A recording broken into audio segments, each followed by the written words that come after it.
विद्यार्थी मित्रों good morning. दरेक ने जय स्वामीनारायण। धोरण 10 ની અંદર आप સૌનું હાર્દિક સ્વાગત છે। ગયા લેક્ચરની અંદર આપણે 20મા પાઠની અંદર ભારતની સામાજિક સમસ્યાઓ અને પડકારો ભાગ 1 વિશે આપણે જોયું હતું। આજે આપણે જોવું છે भाग 2 ની અંદર। એમાં લઘુમતી કોને ગણવી કે ધર્મ કે ભાષાને આધારે કોઈ પણ પ્રદેશ કે પ્રદેશમાં બહુમતીમાં ના હોય તેવા લોક સમૂહને આપણે લઘુમતી કહેવામાં આવે છે।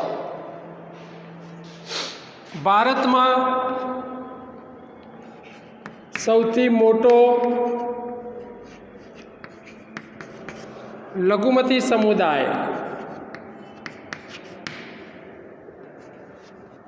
ये मुस्लिमों से।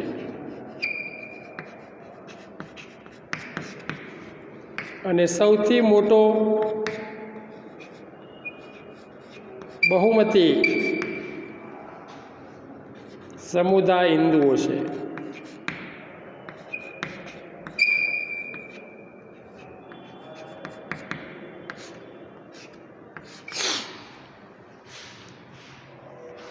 કે ભાઈ આજે લઘુમતી માટે કોઈ ચોક્કસ સ્પષ્ટ વ્યાખ્યા કરવામાં આવી નથી, પરંતુ કોઈ પણ પ્રદેશની વસ્તીના અડધા કે તેથી વધારે લોક સમૂહ ધરાવતી વસ્તીને આપણે લઘુમતી કહી શકાય।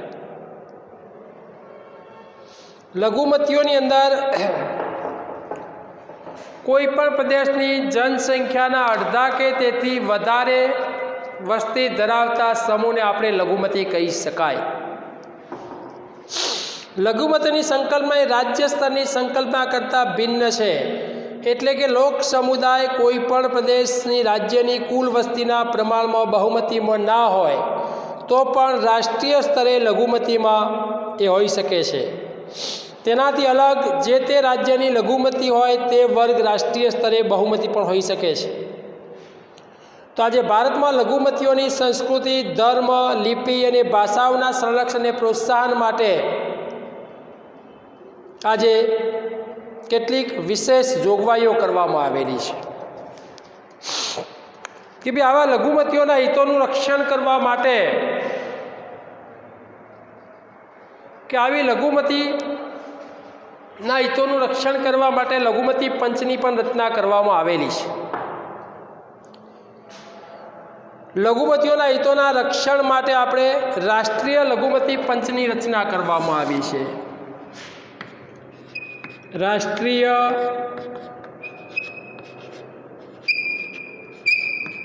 लघुमती पंच नी रचना करवामां आवी छे। धार्मिक स्वतंत्रता अधिकारनी अंदर लघुमतीओ विश्वास धरावे छे। એટલે આપણે કોઈ પણ કાયદો બળપૂર્વક ધર્માંતરને માન્ય કરતો નથી। એટલે સરકારી સહાયથી કોઈ પણ શૈક્ષણિક સંસ્થામાં કોઈ ધાર્મિક શિક્ષણ આપી શકાતું નથી। દરેકને ધાર્મિક કાર્ય માટે સંપત્તિ મેળવવાનો અને દેખરેખ રાખવાનો અધિકાર છે। તો સરકારી સહાય લેતી કોઈ પણ સંસ્થાની અંદર ધાર્મિક શિક્ષણ नहीं, कोईपण संस्था में धार्मिक शिक्षण आपी शकातुं नथी। दरेक ने धार्मिक कामों माटे संपत्ति मेळववानो ने देखरेख राखवानो अधिकार छे। धार्मिक कार्यों माटे संपत्ति मेळववानो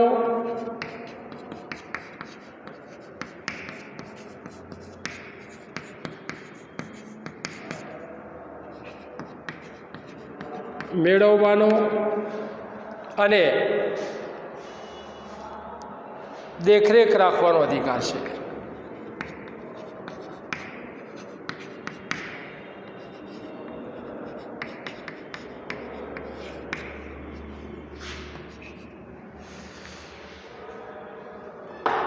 બીજું કે શૈક્ષણિક સમાન લઘુમતી પંચ દ્વારા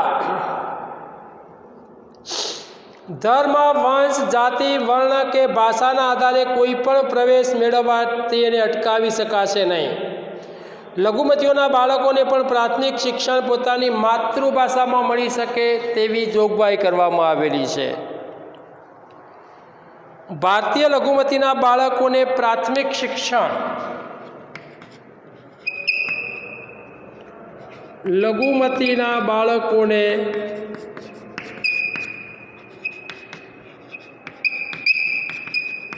પ્રાથમિક શિક્ષણ પોતાની માતૃભાષામાં મળી રહે તેવી જોગવાઈ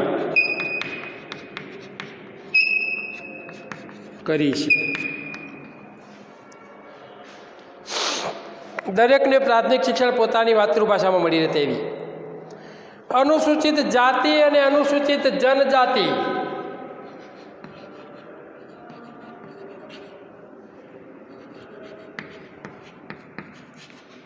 અનુસૂચિત જાતિઓ અને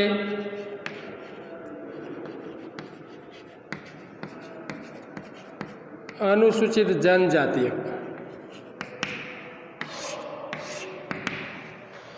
અનુસૂચિત જાતિ અને અનુસૂચિત જનજાતિ ભારતના બંધારણને કેટલીક વિશેષ જોગવાઈઓ કરવામાં આવેલી છે કે રાજ્ય બંધારણની 141મી કલમ અને 142મી કલમ 341મી કલમમાં અનુસૂચિત જાતિ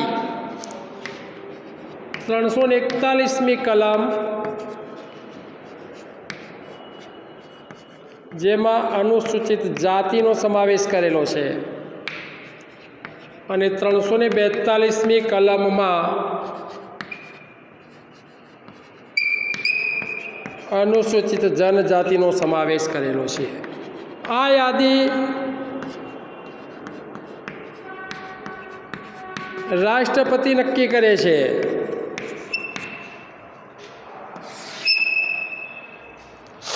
આ યાદી રાષ્ટ્રપતિ નક્કી કરે છે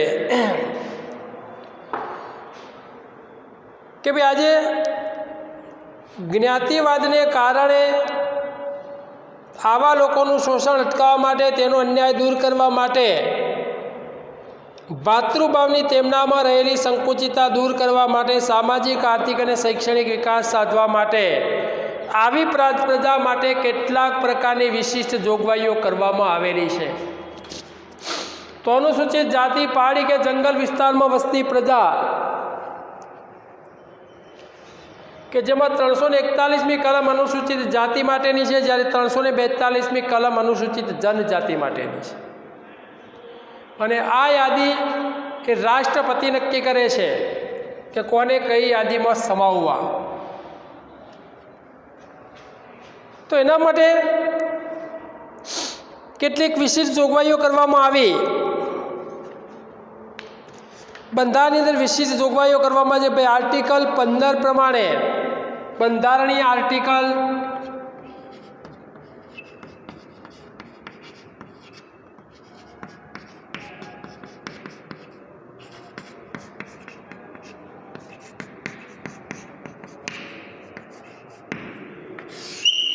આર્ટિકલ 15 પ્રમાણેની જોગવાઈ છે કે કોઈ પણ કેવળ ધર્મ, જાતિ, જ્ઞાતિ, જન્મસ્થાન કે તેમના કોઈ પણ બાબતોને કારણે ભેદભાવ કરવા ઉપર પ્રતિબંધ મૂકે છે કે કોઈ પણ નાગરિક આ ધારા હેઠળ દુકાન, જાહેર રેસ્ટોરન્ટ, હોટલ, જાહેર મનોરંજનના સ્થળોની અંદર પ્રવેશ મેળવવા અંગે કૂવા, તળાવ, સ્નાન કરવા માટેના ઘાટ, રસ્તાઓ કે રાજ્ય તરફથી નિભાવાતા અથવા જાહેર જનતા માટે ઉપયોગમાં અર્પણ કરાયેલા સ્થળોનો ઉપયોગ કરવા માટે કોઈ પણ પ્રકારની ગેરલાયકાત કે જવાબદારી ઠેરવી શકાશે નહીં. કે ભાઈ દરેકને આપણે જોઈએ કે ભાઈ દાખલા તરીકે એક ગામની અંદર હરિજનભાઈને ગામના મંદિરમાં પ્રવેશવા ના દીધો તો એમાં કયા આંકનો ભંગ થયો? સમાંતર. એક હરિજનભાઈને ગામના તળાવમાં કપડાં ધોવા ના દીધા, કયા આંકનો ભંગ થયો? સમાંતર. તો કોઈ પણ જાહેર સ્થળ હોય, દુકાન હોય, જાહેર રેસ્ટોરન્ટ હોય કે જાહેર મનોરંજન સ્થળ હોય કે કૂવા હોય કે નાહવા માટેના ઘાટ હોય, એના ઉપર કોઈ પણને આપણે પ્રવેશ મેળવતા અટકાવી શકાય નહીં. દરેકને એમાં પ્રવેશ મેળવવાનો અધિકાર છે. જો આપણે સમાનતાના હકનો ત્યાં ભંગ થશે કે માનવીને પોતાનું અસ્તિત્વ ટકાવી રાખવા માટે, પોતાનો સર્વાંગી વિકાસ સાધવા માટે બંધારણની અંદર કેટલાક વિશિષ્ટ અધિકારો આપવામાં આવેલા છે. એ અધિકારો આપવામાં આવેલા છે કે ભાઈ સમાનતાનો અધિકાર, સ્વતંત્રતાનો અધિકાર, શોષણ વિરોધી અધિકાર, ધાર્મિક સ્વતંત્રતાનો અધિકાર, સાંસ્કૃતિક અને શૈક્ષણિક અધિકાર અને બંધારણીય ઇલાજોનો અધિકાર. તો સમાનતાના હકનો ભંગ ગણાય છે એટલે કે કોઈ પણ વ્યક્તિને આવા જાહેર સ્થળ હોય, નાહવા માટેના ઘાટ હોય, તળાવ હોય કે એની અંદર કે જાહેર રેસ્ટોરન્ટ હોય, એમાં આપણે પ્રવેશ મેળવતા અટકાવી શકાય નહીં.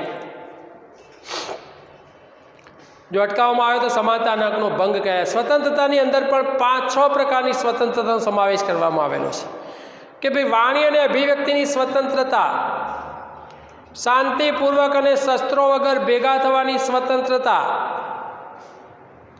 મંડળો કે સંઘો રચવાની સ્વતંત્રતા, ભારતના કોઈ પણ ખૂણાની અંદર મુક્ત રીતે હરવા ફરવાની સ્વતંત્રતા, કોઈ પણ જગ્યાએ ધંધો, વ્યવસાય કે રોજગાર કરવાની સ્વતંત્રતા અને સ્થાયી વસવાટ કરવાની સ્વતંત્રતા, આટલી સ્વતંત્રતાનો સમાવેશ કરેલો છે. હવે આર્ટિકલ 29 શું કહે છે? બંધારણની અંદર આર્ટિકલ 29 પ્રમાણે પણ કેટલીક જોગવાઈઓ છે કે ભાઈ આર્ટિકલ 29ની અંદર ભારતના પ્રદેશમાં અથવા તેની કોઈ પણ ભાગમાં વસવાટ કરતા નાગરિકોને જો કે વિશિષ્ટ પોતાની ભાષા, લિપિ કે પોતાની કહી શકાય તેવી સંસ્કૃતિ ધરાવતા હશે તો તેને સાચવવાનો એમને અધિકાર રહેશે. કેવળ ધર્મ, જાતિ, ભાષા કે કોઈ પણ પ્રકારના આધારે રાજ્ય તરફથી નિભાવાતી અથવા નાણાકીય સહાય મેળવતી શિક્ષણમાં કોઈ પણ નાગરિકને પ્રવેશ મેળવતા અટકાવી શકાશે નહીં. એટલે કોઈ પણને આપણે જો પ્રવેશ મેળવતા અટકાવી શકાશે નહીં. આ પણ એક જોગવાઈ છે કે ભાઈ ભારતના બંધારણને વિશિષ્ટ જે જોગવાઈઓ કરવામાં આવી એમાંની પણ એક આ જોગવાઈ છે કે દરેકને પોતાની ભાષા, લિપિ અને આગવી કહી શકાય તેવી સંસ્કૃતિ ધરાવવાનો હક છે. એટલે સંસ્કૃતિ ધરાવવાનો હક છે એટલે પોતાની આગવી જે ભાષા, લિપિ અને સંસ્કૃતિ ધરાવતા હશે તો એને સાચવવાનો પણ હક છે. તો આર્ટિકલ 29 એવું કહે છે કે કોઈ પણ સરકારી અનુદાનથી ચાલતી કોઈ પણ શૈક્ષણિક સંસ્થામાં કોઈ પણ વિદ્યાર્થીને આપણે પ્રવેશ મેળવતા અટકાવી શકાશે નહીં. કોઈ પણને પ્રવેશ મેળવતા અટકાવી શકાશે નહીં. આ પણ એક જોગવાઈ છે. તો આર્ટિકલ 15 અને આર્ટિકલ 29 આ 2 પ્રકારની જોગવાઈઓ આજે બંધારણની અંદર વિશિષ્ટ જોગવાઈઓ કરવામાં આવેલી છે. અને જોગવાઈ પ્રમાણે દરેકને આપણે જોઈએ કે ભાઈ પોતાની આગવી કહી શકાય તેવી સંસ્કૃતિ જાળવવાનો હક છે.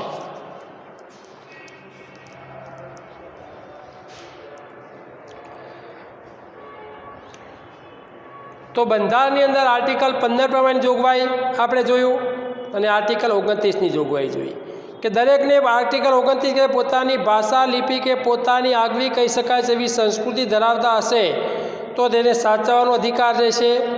કેવળ ધર્મ, જાતિ, ભાષા કે તેમના કોઈ પણના આધારે રાજ્ય તરફથી નિભાવાતી અથવા નાણાકીય સહાય લેતી કોઈ પણ સંસ્થાની અંદર કોઈ પણ વિદ્યાર્થીને આપણે પ્રવેશ મેળવતા અટકાવી શકાશે નહીં. આ પણ એક વિશિષ્ટ જોગવાઈ કરવામાં આવેલી છે.